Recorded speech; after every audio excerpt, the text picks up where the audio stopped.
há 30 anos, são injustiçados. Adultos e crianças que lutam pela defesa de direitos. O que elas deixam para nós aí só é o pó do minério de ferro. Desmatamento, poluição, desrespeito às leis ambientais. Um lado da empresa Vale que não se vê nas propagandas. O que se vê é a riqueza extraída do minério contrastada com o que vive a população em volta. Nossa equipe mostra as famílias que sobrevivem às margens da ferrovia. Tem rachadura aqui no chão, a parede. Quem são e como vivem os brasileiros vítimas do programa Grande Carajás. Essa é a proposta do Ação Nacional de hoje, falar sobre o trabalho da Rede Justiça nos Trilhos. E o nosso entrevistado é o missionário comboniano Padre Dário Bossi. Obrigado, Padre Dário, por estar aqui com a gente hoje no programa Ação Nacional, que vai debater um assunto muito importante que acontece lá no Maranhão, também Pará, né, se não me engano, que a ferrovia, no caso que a gente citou aqui, tem mais de 800 quilômetros, né? E, bom, vamos explicando para os nossos telespectadores o que é a Justiça nos Trilhos. Muito obrigado pela oportunidade de partilhar com vocês, com todo o público. Então, Justiça nos Trilhos é uma rede que nasceu em 2007 e que tenta agregar e articular entre si as comunidades que se consideram impactadas pelo processo de mineração e siderurgia nas regiões de Pará e Maranhão. A gente chama esse território Corredor de Carajás. Carajás é a maior mina de ferro do mundo, que está no Brasil, está no município de Parauapebas, no Pará.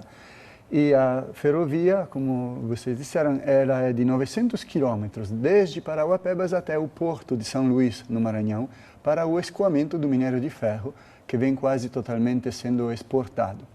Esses 900 quilômetros interessam uma bacia de população de cerca de 2 milhões de pessoas que moram, são 27 municípios, são mais de 100 comunidades rurais, quilombolas, indígenas, pescadores, bairros urbanos. E de diversas formas, essas comunidades são atingidas pelo processo de extração e escoamento do minério de ferro, pelos processos de siderurgia. Então, Justiça nos Trilhos é uma rede que nasceu por inspiração da Igreja, que tem o apoio das dioceses de Pará e Maranhão, e que tenta defender essas comunidades e fazer delas protagonistas para criar um Carajás diferente, um Carajás que seja mais à medida das pessoas e respeitando o meio ambiente.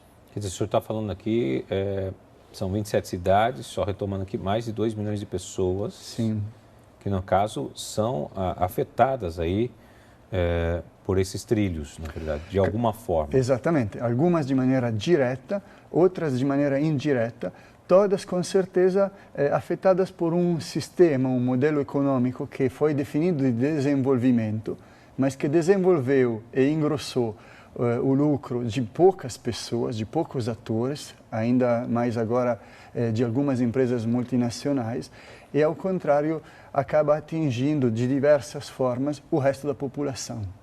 Bom, gente, só para vocês terem uma ideia, nós produzimos um documentário que vai ser exibido aqui pela Rede Século XXI, em parceria com a Signis Brasil, um órgão que trabalha junto com as emissoras católicas de todo o Brasil. Nós produzimos e vai ser exibido na primeira semana de abril. Né? Um documentário que mostra todas as imagens, inclusive o início desse programa foi cenas desse documentário que vocês vão poder ver a fundo e entender melhor o que acontece realmente nessa região em que o Padre Dário está nos explicando. Padre, vocês têm o senhor citou aqui a questão da Vale, mineração. E o que tem isso daí a ver com Mariana? É a Vale aqui, Mariana, que tem, porque é o caso mais conhecido agora, porque aconteceu infelizmente essa tragédia o ano passado. Que relação tem isso? Sim, exatamente. Na nossa região de Carajás, todo o processo de escoamento do minério, de extração e escoamento está em concessão à empresa Vale, que inicialmente era uma empresa pública, mas em 97 foi privatizada. Então, é uma empresa de bandeira brasileira, mas é uma multinacional com capital que vem também de muitos outros países. Essa mesma empresa Vale também é dona de metade da Samarco, que é a grande responsável do crime ambiental que, digamos, contaminou toda a bacia do Rio Doce. O que tem em comum essas duas histórias?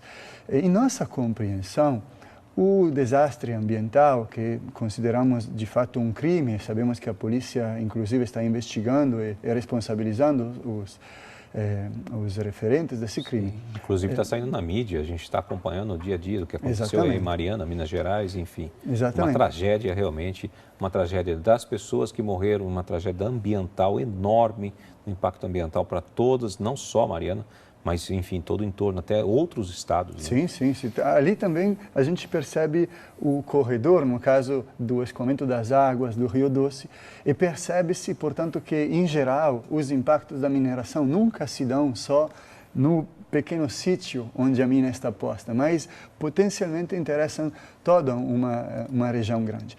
Pois bem, nós costumamos dizer que existem muitas Marianas escondidas, ou que acontecem gota a gota. Por quê? Porque o que aconteceu em Mariana, em nossa compreensão, trata-se de uma irresponsabilidade devido à falta de segurança e controle, que é um fruto de progressivos cortes que estão se dando nas despesas que as grandes mineradoras estão realizando aqui em nosso país. Para garantir o seu lucro, numa época em que houve uma grande queda do preço do minério de ferro, acontece que as grandes mineradoras e a própria Vale também estão cortando muito os seus gastos. Isso vem incidir sobre a segurança e sobre a qualidade do trabalho.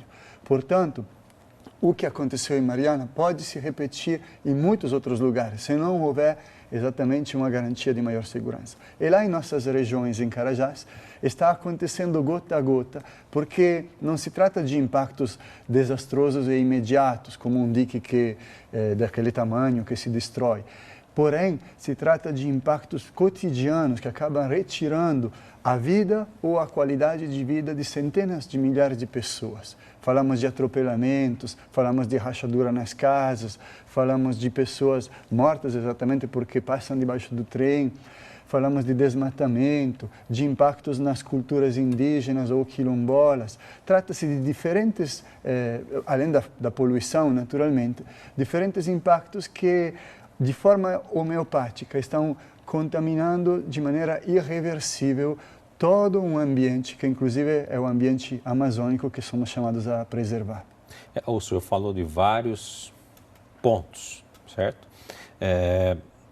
O senhor falou até dos trilhos, que inclusive é o tema, né?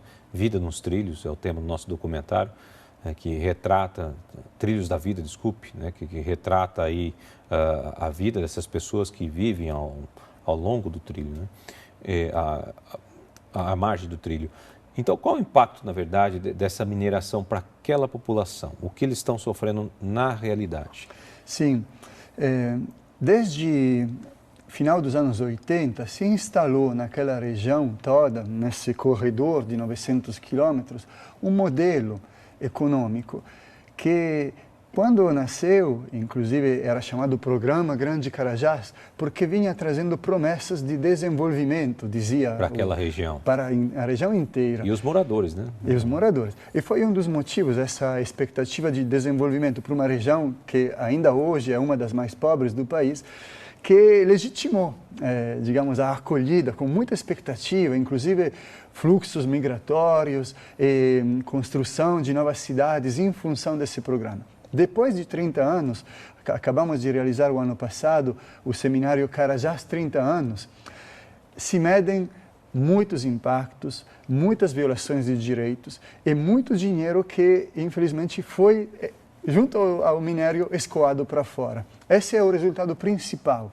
Quer dizer, eu diria, o principal impacto é um impacto silencioso de uma economia que não cresceu, que não se diversificou, que ainda hoje, depois de 30 anos, amarra o futuro dessa região exclusivamente ao modelo minerador. A gente sabe, o nosso povo diz, a mineração não tem segunda safra. Não é como um campo de trigo, de arroz, que tu planta e o ano seguinte planta novamente. Um dia que o minério terminar, não vai ter futuro. E quando a nossa mina foi descoberta, entre aspas, começou a ser explorada, havia uma expectativa de exploração de centenas de anos. Com os ritmos atuais, imaginem que neste ano estamos explorando cerca de 100 milhões de toneladas de minério de ferro por ano. E com a duplicação, 100 milhões por ano. E com a duplicação se prevê, a duplicação dos trilhos, se prevê mais do dobro, chegar a uma meta de 230 milhões de toneladas de minério exportadas em 2017, 2018. Com esses ritmos, o futuro da mina de Carajás, que é a mais preciosa e a mais rica do mundo, se reduziu quase de 10 vezes as expectativas iniciais. Espera-se agora que em 50, 60 anos essa mina acabe. Então, falamos de nossas futuras gerações, né? Os filhos, os netos de quem nos escuta, deverão reinventar um modelo de vida que atualmente não está tendo espaço. Então, populações condenadas, por enquanto, a depender só de uma mineração que não as beneficia. Bom, pessoal, esse é o programa Ação Nacional. Nós vamos para um rápido intervalo e voltamos já.